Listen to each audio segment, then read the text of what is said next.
watched Married Up.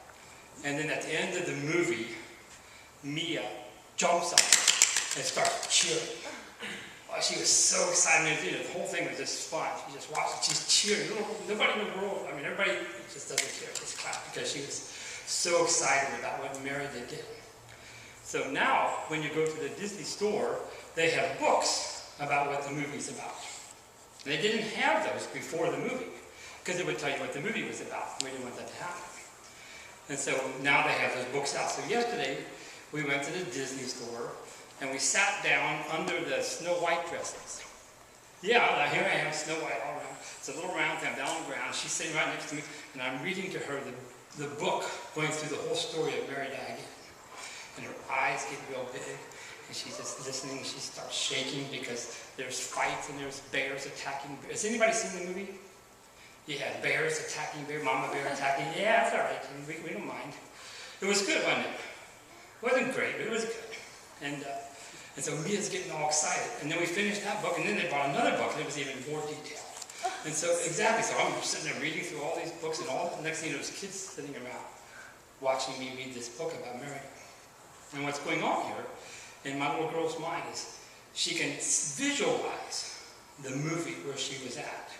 And she can see the action, and she can see Mary riding and shooting, and the mama bear fighting the grizzly bears, and all this got this clear picture, this visualization in her mind. And the more I read to her, the realer, the more real it becomes. And then there's one part. Now, I don't want to blow the movie for you, but you need to go see it. I'm not trying to be, Disney didn't pay me to say that. There's one part where the mama bear is fighting on behalf of Mary. And I'm reading this, and all of a sudden I get all choked up. Me. This old man sitting in a Disney store crying over this little princess book. I don't cry, I just get all choked up. So I just start reading real loud, and that covers it up.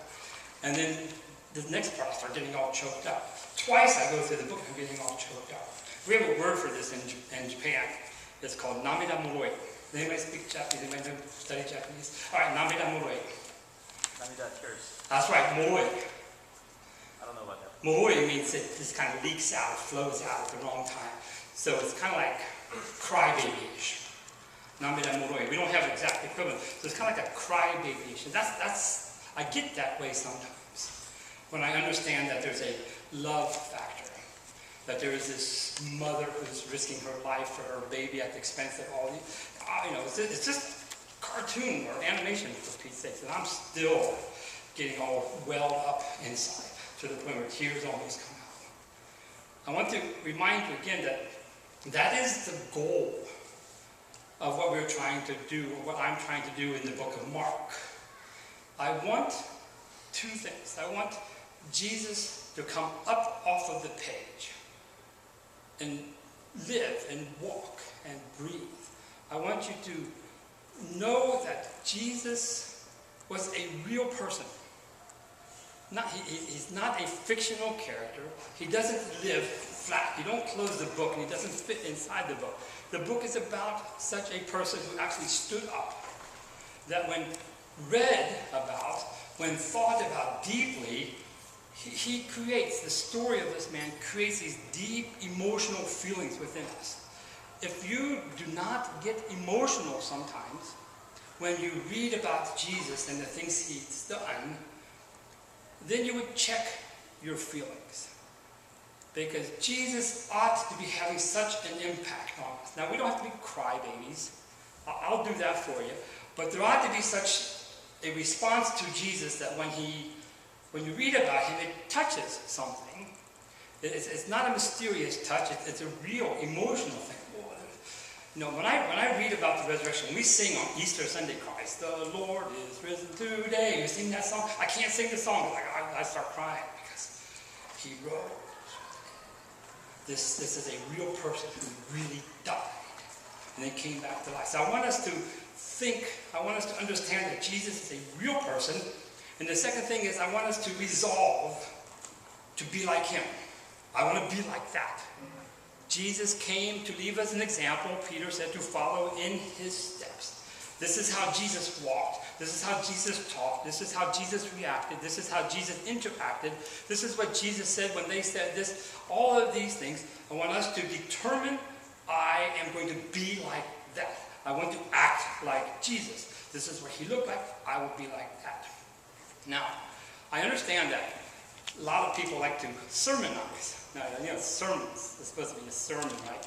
Sermonize, in my mind, is like self-help. Right here the Bible says this, now let me give you 3 steps, and then you can go do that. And so, I'm not very good at that. I can do that, but I really don't like to do that. Rather, I would like to show you, intelligent people, what Jesus looks like. Tell you what he said. And then you will be smart enough to determine how that applies to you and how you should act that out. Does that make sense? So we're all individuals. I cannot tell everybody, well, do these 3 things and everything will be all right. Do these 4 things and this plus this results. I can't do that. Rather, I can give you a context. This is where Jesus was. These are the people. This is what their names were. This is what the mountains looked like. This is the city where he walked, and this is the response he got. And then you can make the connection to your life. Okay, I remember. That makes sense. That happened in Jesus' life. I can apply that to my life now. It is my goal to bring him up and for us to decide, I want to be like that. So that intelligent people that you are can say, well, when that kind of experience comes into my life, not what would Jesus do, but what did Jesus do? And I want to be like that as well. In Mark chapter 5, there are some really cool interactions with Jesus.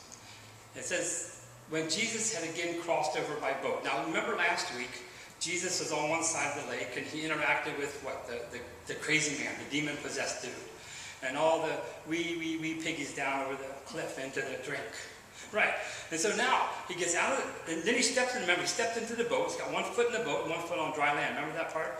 And the demon-possessed dude says, I want to follow you. I want to follow you. Jesus said, no, you head off toward the Decapolis. Well, after that guy went through the Decapolis, Jesus put the other foot in the boat, and he crosses over. That's what's happening here. Jesus, again, crosses over by boat to the other side of the lake. This is the lake, the Sea of Galilee. He's just going back and forth across this lake, trying to get away from people, and it doesn't work. Well, the Sea of Galilee, what they say, is like 11 miles in diameter. All right, we got any good math dudes here? All right, Chang, you're the smartest dude. 11 miles in diameter. What is the circumference? Half circumference. It's like 3 times 5 miles, like 15 point something miles, and you're going to take half of that. So 7 or 8 miles to get halfway around the lake, right? Instead of all the way around. See, I did that in my head. Probably got the number wrong, but you guys don't know. And so every time Jesus went back and forth across the lake, what would happen was the people would run around the lake. They could see the boat out in the lake. Oh, there's Jesus, there's Jesus, there's Jesus. And the boat would, and they would just keep running back and forth. And so there was no way he could get away from them as long as he was on the lake. He would have to sneak out at night or something. He tried that. Remember, there was a storm. So Jesus cannot get away from these people. For one reason, because he's very popular. There's a large crowd gathers around him while he was still by the lake. Comes across the lake, gets out of the boat, crowd. And then one of the synagogue leaders, named Jairus, is his name, came, and when he saw Jesus, he fell at his feet. This is interesting. You know, if I were to come, Joanna, here, watch out. If I were to come and fall down at your feet and start worshiping you, what would you? You'd feel kind of weird, wouldn't you? Yeah, you would. I mean, we'd get weirded out by that. Jesus didn't get weirded out. Why is that? Why would Jesus not get weirded? Because he could accept. Because he was the Son of God. See, not everybody can get away with that. Jesus says, never mind. Remember, Peter did. Peter, we're just men. You cannot do that. But Jesus, he would let people fall down and worship him. He would let people fall down and beg and plead before him. There's something about this man that he can get away with that when the rest of us couldn't. So Jairus was a synagogue leader. His job was to decide who had to show up on Saturday morning. He's like an elder.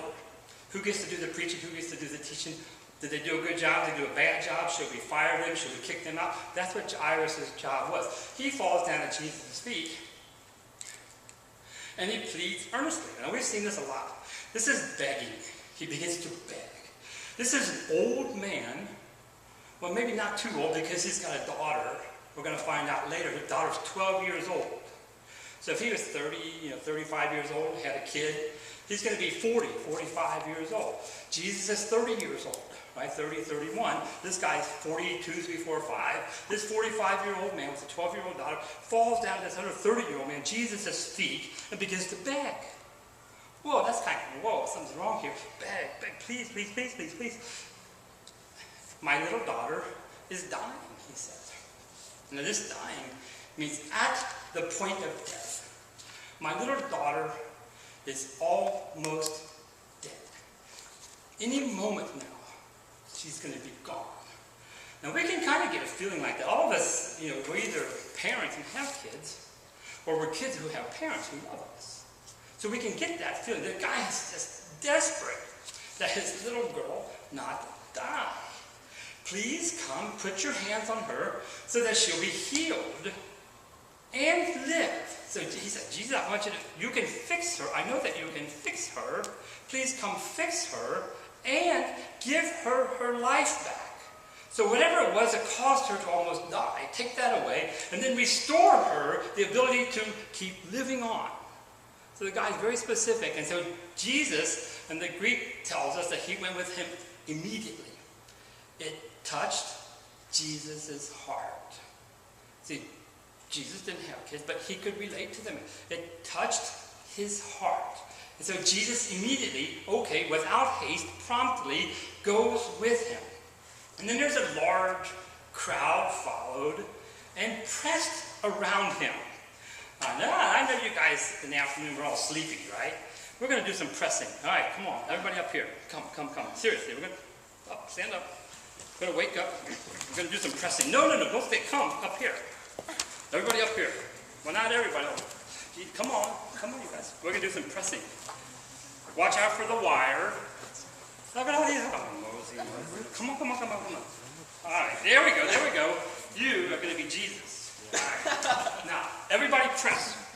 Everybody touch somebody. No, don't push them with your hands. Push them with your body. All right, now, everybody, come on, get in there. Everybody press. Come on. Chen, you got the muscle. We need to do some serious pressing. Now we're gonna press, and somebody's gonna reach in and touch you, and you're gonna tell us who it is. Who was it? Someone touched me? Yeah, someone touched you on your shoulder. Okay, that's good enough. Back. And so somebody touched you on your foot. Who touched you on the foot? You see, that's what's going on here in chapter 5. The large crowd following him and they're pressing him. The word for press here is the same word that we use to make grape juice out of grapes. They're trying to make grape juice out of Jesus. They're squeezing him to see what they can get to come out of him. And a woman, and there was a woman was there, and she'd been subject to bleeding for 12 years. This is an interesting number, 12 years. Because later, there's a little girl who's 12 years old. There are 2 12s going on. So, bleeding for 12 years, she had suffered a great deal under the care of many doctors. And so we know this story because she's going to tell Jesus the story in a little bit. Mark is just writing it this way so we can know what's coming up. She had suffered a great deal under the care of many doctors. She spent all the money she had, and yet, instead of getting better, she got worse. So all these people crunching Jesus, and this Jewish woman crawls up underneath everybody's feet, reaches out and touches him. And when she heard about Jesus, what happened? Push the wrong button. That's right. When she heard about Jesus, this is the Jesus. There's an article. When she heard about the Jesus, as opposed to all the other Jesuses running around. When she heard about Jesus, because Jesus' name had been sounded. Wherever you went, they were talking about Jesus. Wherever you go, they were talking about Jesus. What do we talk about around here? I don't know, Apple, Google, or something. Around there, Jesus. There was that Jesus as opposed to all the other Jesus. When she heard about that Jesus, she came up behind him in the crowd, touched his cloak because she thought. Now, remember, it always takes longer for things to happen in the Bible than it takes for us to read them. This is an ing form because she was thinking again and again. She was thinking, if I just touch his clothes, if I just touch his clothes, if I just touch his clothes, if I just touch his clothes, if I just touch, it's like she's just humming this. She's like a mantra, saying it over again. If I just touch his clothes, if I just touch his clothes, I will be healed immediately. Or I will be healed. If I just touch his clothes, I'll be healed. Just whatever. She's going to crawl through the crowd, reach up. If I just touch his clothes, I'll be healed. And then she reaches down and touches it. And immediately, her bleeding stopped. And she felt in her body, this word felt, that she knew from experience, because she could feel blood. It's like pain. Where did the pain go? Immediately, she felt in her body that she was freed from her suffering. The suffering is a whip. And it stopped. All that pain that was there before, up until that point, was gone because she touched Jesus. And I find this the most remarkable part of the entire chapter. At once, Jesus realized that power had gone out from him. Now, but I think that's kind of weird. Isn't he like all powerful? Of course he is. Didn't he help create the universe? Well, of course he did. Wasn't he there in the beginning when God said, let there be light? Of course he was. All of those things. But when this woman touched him, he could feel the power go out. You see, Jesus in his physical form had these self-imposed limitations. We get tired sometimes. Of course we do. We work hard, we get tired. Because the energy, this is a power, this is a resistive power. This is a physical strength kind of power, the kind of power that if something comes this way, you push it back, that power began to dissipate, it began to disappear. Jesus felt power go out. Well, he was human, just like us. When people pushed on him, he got tired of pushing back. When people sucked on his power, he felt sucked on. Wow. Isn't that interesting? We feel like sometimes people take advantage of us, don't we? We feel like we've been used. Anybody ever felt like they've been used before? Jesus feels like he's being used. He doesn't feel he's being used here, and he can feel it. That's different. He doesn't feel like he's being used. He's being used, and he can feel it. Who touched my clothes? Well, that's interesting. Well, I was like, who touched you? Where'd my Jesus go? Who touched you? Well, everybody touched you. You see the people crowding against you, his disciples answered. This is said with contempt. What, are you crazy? Look at all these people touching you, is what that means. What, are you crazy? Look at all these people crowding against you. And yet you can ask, who touched me? They're making, what kind of question is that? They're asking Jesus. Whoa. This is the Jesus who just kicked out the demons. This is the Jesus who just calmed the sea. This is all that powerful Jesus, and they're looking at him and saying, what are you asking such a question for? Well, Jesus kept looking. You got this right, ing. Jesus kept on looking. He just kept on looking. He just kept on looking. Now this is interesting because everybody else had an agenda, even the woman, the crowd, the disciples, but Jesus kept on looking. Because he had something in, this is a passive voice where it receives it in. He keeps on looking because there's something he wants to know. He has his agenda, and he's going to answer that question no matter what. So he keeps looking around to see who had done it, who had touched him. Then the woman, knowing what had happened to her, came and fell at his feet. Well, we just saw that Jairus did that. Now she's doing it. And Jesus didn't kick her. Jesus didn't say, whoa. Jesus just let her speak. Fell at his feet and trembling with him, told him the whole truth. She told him the whole story about how for 12 years she'd spent all her money on doctors. We just read about that. That's how Mark knows. And then Jesus says to her, and this is cool, daughter. He calls her his little girl. Well, isn't that? You see, you find this affection in Jesus' voice. You find this tenderness in his voice. Daughter, your faith has healed you. And this is one of the clear things that we can see that Jesus is teaching here is, it is your faith that healed you. It's not my power did it, but it's because you believed that I could do it. Your faith has healed you. Go in peace and be free from your suffering. Go. No more whipping. No more pain. Your faith has freed you. Everybody, look over there. Whoa. Jesus insisted that the crowd know the woman was healed because of her faith. Now, I don't know about you guys, but more often than not, I want to know how Jesus does things. I want to see, how is this going to play out? If I say, listen, Jesus, I got this trouble. God, I'm having this problem with these people. I'm having this trouble with this contract. Whatever.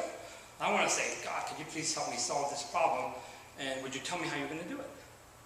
So I can understand it rationally. So I can explain it. It doesn't work that way. It works by faith. Now, I don't know what kind of issues are happening in your life. Does anybody here not have any issues? Everything's copacetic? Everything's cool? Good for you. If you don't have any issues, this doesn't apply to you. If you have any kind of issue whatsoever, it's all right if I just touch Jesus. He'll take care of it. And he will. I think I killed my little dude here. All right, Sam, I need your help. So while Jesus was still speaking, this is an eyewitness. Only an eyewitness would catch this. So we wonder, who wrote these things? Where did they get the information? Well, Peter told the story. We learned that. Peter told the story to Mark, and Mark's writing it down. But only an eyewitness would catch this part. So while Jesus was still speaking, in the middle of his sentence, daughter, your faith has made you well. Go in peace and be freed from your suffering. Somewhere between go in peace and freed from, go in peace and, in the middle of that sentence, while Jesus was still speaking, some people came from the house of Jairus. He got his sentence interrupted. He finished it, but it was interrupted. They came from the house of Jairus, the synagogue leader. Your daughter died. Dead. Now see, it's different than is dead. Your daughter died.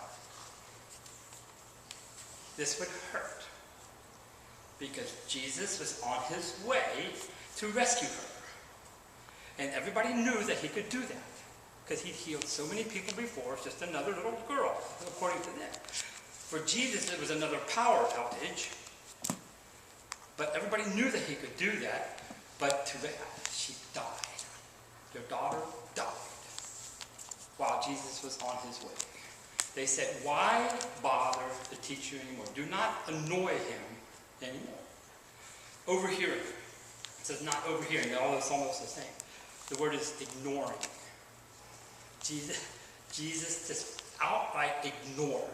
He heard what they said, and he didn't pay any attention to it. Isn't that interesting? Ignoring what they said, Jesus told him, don't be afraid. Again, just have faith. Just believe. Well, now, that's not the most interesting thing. There are times in our life where we think all hope is gone. There's just no helping here. There's no answer to this problem. Time to bury it and go on with life. Time to put this beside me.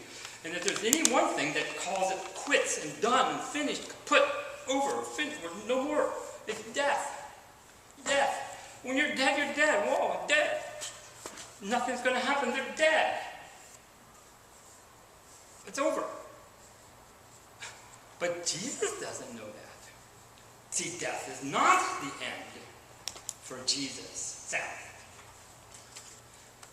So, Jesus insisted that the ruler have faith, even in the face of death. It doesn't get hardly any more permanent than death. But Jesus said, if you have faith in the face of death, that's not the end. He did not let anyone follow him except Peter, James, and John. So out of these 12, he picked his 3 best buddies, Peter, James, and John, who was brother of James. And when they came to the home of the synagogue leader, they got to Jairus' house, Jesus saw a commotion. He saw lots of activity, people eating and whatever they do when people die. Has anybody ever been to a funeral? Ever been to funerals? It kind of gets weird. People, lots of stuff going on, eating and so on. If you've never been to a funeral, lots of good food. But somebody has to die for that to happen. So that's the word commotion. There's like happiness, but there's sadness. When you take lots of happiness, hanging out with friends, and sadness because you lost somebody, and you mix that all together, it's kind of weird. That's what commotion is. Jesus saw a commotion with people crying and wailing loudly. When people died in Jesus' day, they hired people to come in and cry. Yeah, because somebody has to be sad. So they hired professional wailers. And they would go, ah, la, la, la, like, there was the word, ah, la, la. Okay, we're going to sing here. We're going to pretend like Bill's dead, right? Everybody go, ah, la, la. You guys are very happy right here. Ah, la, la. Ah, la, la, la, la, la, ah, la, la. That's what they're doing. Ah, la, la. All the women, ah, la, la. And the guy, ah, la, la. Everybody's crying, ah, la, la. And it was totally fake. And Jesus walks into the middle of that, and he says, Sam, push the button. Jesus taught his disciples nothing was impossible. Nothing is impossible if they had faith. He chose these three to teach them nothing is impossible. What do you think Jesus cannot do? Nothing is impossible, Sam. He went in and said to them, why all this commotion and wailing? What's with the alalas? What's with this alalas, he says. The child is not dead, just asleep. Well, of course the child was dead. Jesus wasn't confused. Jesus is not stupid. He knows that the little girl is dead. But for him, death is nothing more than being asleep. It's just a temporary position for him. The little girl's not dead. She's asleep. And all the la, they started laughing at him. That's how we know it's fake. Oh, she's dead. You nuts, just like that. Yeah, whoa. They laughed at him. This Jesus, I love this part of Jesus. He put them all out. He kicks them out. He puts them out. Takes all the people. It's not even his house. Jesus doesn't live here, but he takes control of the house. He's the master. I love Jesus because he's the master. He tells me, out of the house. Whoa, isn't that cool? And he takes the child's father and mother and the disciples who were with him, and he went. So he goes somewhere. No. This is a very different word. This is the word. He went on a trip, is what this means. He took the father and mother and the disciples who were with him, and he went on a journey to where the child was. Now imagine, if you can, that you have kids, or a kid, and the kid is dead in another room. How far do you think it is from here to the other room where the child is dead? It may be 5 steps, it may be 10 steps, it may be 20 steps, but between you and your dead child, it's a very, very, very long distance. The disciples would be afraid. Nobody likes to hang around dead people. So they're going to go into the chamber of death. The parents are going to go into the room where their child had died. And it says Jesus took them. Do you remember the part where the disciples took Jesus under their care because he was so tired? Because remember that very long day? Remember Joseph and Mary took Jesus into Nazareth, or into Egypt? They took him under their care and protected him and carried him away. The disciples took Jesus, protected him, and put him on the boat because he exhausted himself. It's Jesus' turn to take them under his care, and he travels with them into the chamber of death. Then he took her by the hand. This is an interesting word. He gripped her hand. He didn't just take her hand. He gripped her. It's different, right? He grips this little girl by the hand, and he says, whatever this is, Talitha kum, Talitha kum. So I can speak Syriac, and I didn't even know Talitha kum, which means, little girl, I say to you, get up. You see, how many of you here really, really think you're bilingual?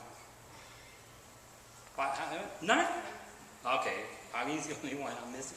We're bilingual. Jesus was totally bilingual. Way cool. If your parents ever told you to study the other language, listen to them. Seriously. Jesus was trilingual. He knew Hebrew, he knew the Syriac, his local tongue, and he could do Greek as well. Whoa. There never was a good reason to study. You study just because you want to be like Jesus. He tells her, little girl, get up. And immediately, the girl stood up. And she began to walk around because she was 12 years old. This little girl has lived as long as the woman who had had the affliction. Well, see, there's, I don't know what that means or anything. She had been around as long, it was her lifetime. And at this, they were completely astonished. The word here, they went literally out of their mind. They went ecstatic. Ecstatic is the word. They just went crazy. Moms and dads dancing, and the disciples are, Peter, James, and John are looking all befuddled, and look at, he can do that too. And Jesus is kind of sitting there watching all these guys go crazy, and the little girl saying what? I'm hungry. That's what she said, Sam. He gave strict orders, don't tell anybody, don't let anybody know about this, and what? Give her something to eat. That's the great physician. Jesus and his attention to details. That's amazing. Jesus knew exactly what was going on in this little girl's life. You talk about traveling from this room to the death chamber. She just traveled from the death chamber back to life. Must be a pretty far distance because it made her hungry. We love Jesus because of his attention to detail. So what kind of Jesus? What kind of Jesus do we have here? If you've got that little paper, there it is. I find Jesus to be the center of attention. Jesus is the center of attention. You see, we Christians, we do not mind being the center of attention when we're talking about the King of Kings, the Lord of Lords. I want to be in the middle. I want people to come find me when it is me talking about Jesus. Jesus was very sensitive. Very sensitive. Not only to the woman when he called her daughter, but to the little girl when he grips her hand. To Jairus, saying, please come with me, and he immediately follows. Jesus' ministry was well known. How well known is it to your friends that you are a Christian? How well known is that? Now, take a mental picture. Now, run through the list of all the people that are your friends, Christians, and especially the non-Christian friends in your circle. How well known is it by them that you are a Christian? Jesus is very tender-hearted. Very tender-hearted. Jesus had his own self-interest. Now, that's not the same as selfish. He had his own self-interest. He had those things he was going to get done. He was going to teach the crowd that this happened by faith, not by some mysterious, mystique kind of thing. Jesus insists on faith. We think, wow, if I could see a miracle, I would believe. I've heard this many, many times. If I could see a miracle, I'd believe. Where it's the opposite. If you believe, you can see miracles. Jesus is unstoppable. That's like way fun. You just cannot stop the man. The girl is dead. Don't bother him anymore. Just have faith on. He went intent. Jesus looked around the crowd intently. He got to Jairus' house, and he looks at the intent. Intent is a derivative of intense. He's bent on what he's going to do, and that's where his focus is at. Jesus had a wonderful authority. He put them out. Caring took Peter, James, and John. He took mom and dad under his care and walked with them patiently into the room where the little girl was. Jesus was master. He was a master. Trilingual. Jesus caused people to go out of their minds. Jesus was careful about the details, especially when it came to caring for people. So which one of these dozen or so aspects of Jesus are we going to determine to be like? Let's be like Jesus. Let's pray. Lord, we love you very, very, very much. Jesus is so cool. He's so cool. He's real. He had flesh and blood. He lived, he walked, he talked. He got tired. He got pushed and he pushed back. He did many, many things just like we do. Yet he asked us to believe in the face of death, to continue to believe. Lord, I believe Jesus was real. I believe that he can solve all the mysteries, all the problems that I have. I just want to be like him. Lord, I want to tell the world about him. I want to believe in him, and I want to teach him to other people. Lord, thank you for the book of Mark. Thank you for your Bible, so that we can get a glimpse into what it was like for the Son of God to live and walk among us. Thank you so much for caring. Thank you for Jesus who died on the cross. Amen.